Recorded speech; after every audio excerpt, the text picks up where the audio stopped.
Hello everybody, welcome back to the ASUS ROG YouTube channel. This is JJ once again, and we've got something pretty cool for you. What we're going to be doing is a little bit of kind of overview as well as deep dive into some of the comparative aspects between Sandy Bridge E, the X79 chipset, as well as the current other marketplace chipsets, so such as 1155 socket, Z68, P67, and even legacy sockets such as 1366 and the X58 based chipset. So overall, this is kind of going to give you a perspective into where X79 fits into place, where Sandy Bridge E fits into place, what are some of the inherent advantages, the differences in terms of the platform, the design implementations, and then of course we're going to be talking what ASUS is doing in terms of its X79 product launch, in terms of not only supporting the X79 chipset in Sandy Bridge E, but some of the unique characteristics that are consistently present across our entire X79 lineup. For you guys that are interested in more specific details regarding our specific motherboards, make sure to check out the rest of the YouTube channel and look at our overview and unboxings for each individual board. And as always, if there's more questions, head over to the ROG forums where you get more information. So moving on from here, I've actually gone ahead and brought one of my colleagues along here, Mr. Fumio. Fumio actually works with our system integrators in his FAE capacity, so he does a lot of support and assistance in terms of understanding our boards, maximizing their performance, things like that. And so I've brought him along to go ahead and help us give us some perspective at some of the differences between the new X79 and Sandy Bridge E versus some of the other chipsets that are currently on the market. So thanks for coming. Oh, thank you for having me here today, Jay. So I guess I'll start off, the general question. Why X79, or what is X79 overall general? Well, with X79, for one, it's the new replacement for the enthusiast chipset. And when we speak to enthusiasts, even though 1155 and Sandy Bridge E was actually a very, very good quality part, it had a huge amount of potential in terms of overclockability and really did kind of bring things into another level in terms of being an enthusiast class product. In terms of positioning, it is not the actual enthusiast chipset or the enthusiast CPU. That has been previously filled by X58 and by Gulftown, as well as previously Bloomfield, because you had more PCIe lanes, you had potentially higher core and thread counts, you had more cache, you had different parameters like that. So essentially X79 is taking that and moving that forward. So essentially that we now have two Sandy Bridge architectures. We have a Sandy Bridge architecture that's essentially limited to 4-core 8-thread on 1155, and then we have the high-end enthusiast space, which outside of platform advantages is taking us to a maximum of 6 cores with 12-thread support. So you're just saying that how current generation, let's say LG 1155, it was a complete transition from LG 1156, and now you're saying this is some kind of transition from LG 1366 to LG 2011, which is the X79 chipset, correct? That's exactly correct. So, all good things come in time, and that's essentially what we're looking at. Sandy Bridge architecture launched originally on the 1155 platform, and now we're kind of progressing it forward. So we're taking that clock per clock enhancement that was available previously in the Sandy Bridge architecture and moving that over kind of to the higher core count, higher cache that we had available at the late generation 1366 based CPUs. So inherent to the platform, though, there are a number of new advantages. We talk about not only the architectural improvements, but we have new support for Gen 3 that takes place inside the CPU. We have higher cache that's present. There's new instruction sets like AVX to take advantage of. So definitely, whether you're talking about making an upgrade from very legacy-based chipsets like 775 or even 1366, or even potentially actually transitioning from an 1155 system, if you can take advantage of some of the newer benefits of the platform, as well as the performance that's available under multi-thread workloads, then definitely X79 Sandy Bridge E are going to be able to kick it into another level. Okay. So actually, I have an LG 1155 motherboard here, just to showcase what we offer currently for the Sandy Bridge platform. As you can see, these are one of our lineup board, which is a -B Gen 3 board. So it offers the latest PCIe Gen 3 support. Right. And that's actually a great point. I've got actually my X79 board right here. And when you talk about Gen 3 support, that's actually one of the key parameters where things are a little bit different. For some users that originally adopted the 1155 platform, of course, that was prior to the transition to kind of some Gen 3 replacement SKUs. So some of those initial users might not necessarily have Gen 3 support because they don't have the switches in place for that when later generation CPUs come to the market, they'll be able to have that functionality. Now keep in mind though that when we're talking about standard G and X79, one of the key benefits is all the boards across the board are Gen 3 supported, and the CPUs are launching with Gen 3 support already embedded within them. So with Z68 or P67, potentially yes, you're going to have support for that next generation of CPUs, but it's not necessarily 100% clear in terms of which aspects and how much benefit you're going to be able to take from the actual Gen 3. And there's still also the hard reality that regardless of even when the new CPU architecture comes out, you are still limited in terms of your maximum PCIe lanes compared to the X79 platform, which just like X58 compared to 1155 has more PCIe lanes available. So this one, I believe we have 16 PCI Express lane. How much does the X79 have? So X79 is a little bit interesting because of some modifications that occurred prior to the chipset being launched. You were looking at 36, but there's actually 40 lanes to be able to play with. So you have significantly more. So your 16 lanes that are actually coming from the CPU package would generally only give you electrically on one slot full by 16. And then when you go into SLI, whether it's CrossFire SLI, you're only going to get by 8 by 8. Nice. On X79 though, you get the benefit that of course single card is full by 16, but you could also go to a secondary card and go full by 16. And then you also have native 3-way support from the addition of those additional PCIe lanes. So you would go by 16 by 16 by 8. And even extended further than that, where we have boards like our WS or our Rampage 4, you even have native 4-way SLI support, which on the 1155 platform, we did offer definitely a range of boards that offered 3-way, but we had to do it through the introduction of an NF200 chip.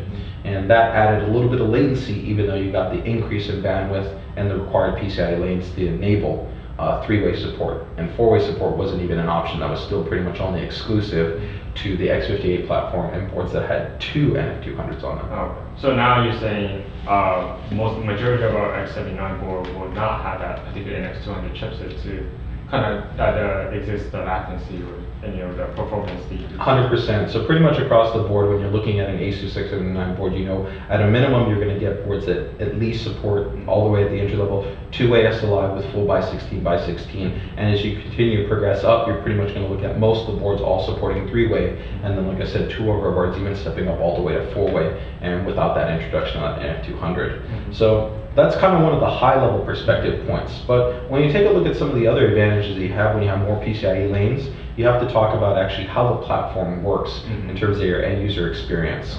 Now, one of the limitations that you have with PCIe lanes is, of course, is that each one of the headers on a board generally has to link to something, right? Yes. So we have this USB 3 controller has to link to a PCIe lane, and then another one on the back, and then maybe like your eSATA, right? So you've only got so many. The limitation is that on a board is that maybe if you go into SLI and then you're using front USB 3 and then maybe a back port, one of those lanes gets shut off. Okay. So when we compare that to the X79 platform, because of the higher count of PCIe lanes, you could definitely maintain more devices actively all running at the same time, whether that's 2-way or 3-way configurations, plus your front USB 3 and your back USB 3. And eSATA, you can do that all simultaneously. So that's a big plus that you don't necessarily kind of realize is one of the advantages of the platform, because so much what gets focused on is just the clock per clock performance aspects. But even outside of the advantages in terms of course, having a higher core count, having more immediate cache, which is also harder to benchmark in terms of its ready benefit, you know, there are some inherent just kind of advantages to having a platform that is more focused at being a true enthusiast platform. So that's pretty cool, you know. And when we talk about general performance aspects too, when we look at this platform, we have far less cache than, of course, the cache that we have here. And when we're taking a look at X79, that cache comes into play in a lot of different ways. Take, for instance, when you load certain games and you're doing loading, having far more cache immediately there, it's not something you can always measure in a benchmark. Yes, you could run bandwidth benchmarks, but you could actually have the game load faster because there's more memory directly on the CPU package to be able to buffer and cache through. This can help to give you more immediate, smoother gameplay when you're first starting levels. In addition to that, because of the higher level of efficiency for the platform, you can also get less micro-stuttering on the platform. And you really start to bump up the performance and get actually even higher frame rates as you start to go into multi-GPU configurations like 2-way or 3-way SLI. Even though readily most of the graphics cards on the market can't saturate Gen 2 by 8 bandwidth, the by 16 is not necessarily 100% needed, but it gives us a little bit more effective efficiency.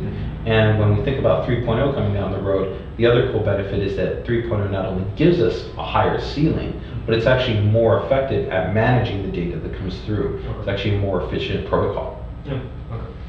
So we've got a lot of big pluses in terms of the comparison between 1155 and then socket 2011. And speaking specifically to socket, let's actually take a look at some of the differences physically. So I think you've got a CPU on your end.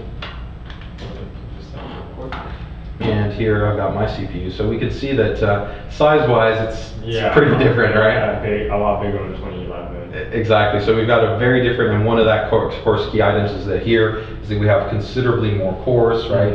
So we've got 6 core, 12 threads, while on the 1155 platform we're limited to a maximum of 4 cores and 8 threads. And then also the die package, or this IHS, as it's referred to, covers the actual die package. One of the other key reasons is we have so much more cache here than we do actually on the previous generation platform.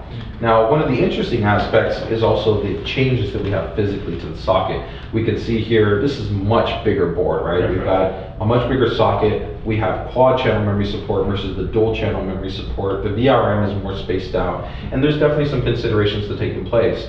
First and foremost, the actual socket itself is physically different, right? So if you want to show them there, we've actually got one single latch retention mechanism. That allows you to go ahead and insert the actual CPU. It's pretty straightforward, and of course there was the classic push pin design in terms of the CPU cooler. So a lot of people are familiar with that, and that's a solid installation mechanism. You know, you just essentially clink it into place there, you pop it in, and you're good to go. The issue is when you start to get to the larger heat sinks, sometimes the mass is too big, and sometimes that isn't always a reliable mechanism, and you need to maybe have like a more advanced backplate. So we move over to X79 in 2011 socket, we go to a much more beefy solution. This is very kind of server grade in terms of its look and its feel, and we actually go over to 2 retention clip mechanisms. So we would pop this one out, and we'd pop this one out, and then actually that will go ahead and open up. Let me go ahead and show the viewers some of the socket difference inside as well. And when we talk about the actual installation, one of the key differences is here is actually that where there generally, you only just pop in the CPU and you bring down that one lever. Here, we're going to actually imagine we're putting the CPU in, we're then going to go ahead and put that down. We're going to bring down this lever. Then we're going to go ahead and lock that into place, and then we're going to go ahead and lock that into place. Okay. So it's a little bit more elaborate, but one of the cool benefits that we have though is that the installation for this new generation of CPU heatsink design is very simple. So you're generally going to have, for most of the actual CPU coolers on the market, some form of this screw. So like here we have actually a Corsair H80, so a great closed loop water cooling system, and all you essentially have to do is just screw that on there. You know, and we'll go ahead and put the other ones on here, and we'll show actually how this CPU cooler would mount. But it's very straightforward. You don't have to worry about generally putting any type of back plates on. This is great for whether you decide to do this beforehand, or even if you already have it inside the chassis, it allows you to make an adjustment or configuration without necessarily having to pull everything out. So you get a lot more flexibility, whereas when you're working with the push pin based design, sometimes it's not too hard to go ahead and put it on there, but sometimes when you're dealing with a corner, it can be a little bit more difficult to go ahead and get access to that corner, whether you're pushing down on it or trying to rotate it to actually go ahead and pop it back out. So a little bit more flexibility there. Yeah, I remember like if I had to install one of those water cooling sets, I always have to manually, install a backplate that comes with it and make sure all the screws in and stuff. So it's a lot easier for me to install. I just need maybe if it's a stock heatsink cooling they have, you could just screw down. Yeah, that's correct. So I feel more reliable that I'm making sure that it's tight enough instead of maybe. Yeah, you don't have to worry about the pressures where you have to pop it in. Back here too as well. So. Yeah, definitely. In this route, you get more consistent pressure contact between the actual pins and the pads. So the pad on the CPU side and the pins in the socket. Whereas when you're using other backplate mechanisms, you got a lot of things where people over torque it, which can be bad. The push pin doesn't always go in here, but here it's much easier. Pretty much, you put that on there. You're going to go ahead and take your cooler. You're going to pretty much position it on there. Here we're not positioning it 100% in the correct fashion. We want this actually rotated, but you can see we pretty much put that on there. We'll be good to go. And at that point, all then you got to do is just essentially just put your thumb screws on. So a lot easier. Super easy in terms of just installing this. So this is one of kind of the other aspects in terms of it being a little bit more enthusiast oriented versus the legacy platform where you've got a little bit maybe more complicated setup, especially as you go to the more robust coolers. So touching on aspects in terms of enthusiasts, we do also want to note that there are still some differences in terms of what we might expect or not expect, right? So we know that both 1155 and X58, neither one came with USB 3, but we do know on X79, all the boards will ship with USB 3, even though it's not native in the chipset. And as we'll discuss a little bit later, there are definitely some cool things that we're doing about extending USB 3 functionality. Otherwise, just like X58, where there was no SATA 6G, no USB 3, no UEFI, all these X79 boards get the same treatment that our 1155 boards have. So everything ships with the UEFI to support 2.2 plus terabyte support. They're all going to come with actually SATA 6G because that's now built into the PCH. And some of the boards will also even be extending serial ATA controller functionality with SSD caching, which while it's not part of the X79 chipset, we've included this option on many of our boards where actually SRT is by default available actually on Z68 series boards. So that gives us kind of, I think, a little bit of an overall rounded perspective relative to the chipset. The last item is probably going to be performance related. When people are talking about overclocking, Sandy Bridge set kind of the bar really high. We were able to really kind of break past that 4 gigahertz barrier, where on the previous generation it was far reduced. So now at this point we've got a big change. We're taking that Sandy Bridge architecture, even with the higher core count, that 32 nanometer architecture is giving us the flexibility, same thing, to be able to push the frequency wall. So, you're going to get the majority of CPUs being able to comfortably get to about 4.6 gigahertz, with better quality CPUs being able to get to, 4.7, 4.8, even up to 5 gigahertz, depending on the cooling. Now, there's a lot of heat that needs to be dissipated once you get to those higher levels. You need to be talking 180, 190, 200 watts of heat dissipation, but as long as you've got a solid, good quality cooling solution, you can be able to hit those frequencies. So not only are you able to hold the same type of overclocking potential, but you get all those previous benefits that we talked about, where you get more cache, higher core count as well. And you talk about a platform that really is going to give you long legs in terms of being able to run. X79 is a platform that generally you're not going to transition from maybe 1 year to the next. You're probably going to be keeping this platform, for 3 to 4 years, just because of the inherent high-end performance it has to offer, especially as you really start to push it and you overclock it.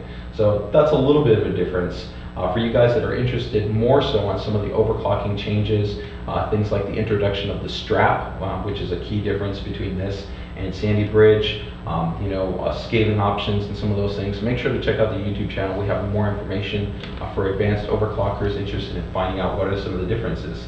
So this gives us overall a little bit of an introduction and overview relative to how X58, how P67 and Z68 kind of compare with the current X79 chipset. If you guys have any questions or comments, make sure to leave them on the YouTube page or hit us up on the ASUS ROG forum page as well. We're going to next go ahead and actually dive into a little bit of an overview on some of the design consistency points that are present on our ASUS series of boards.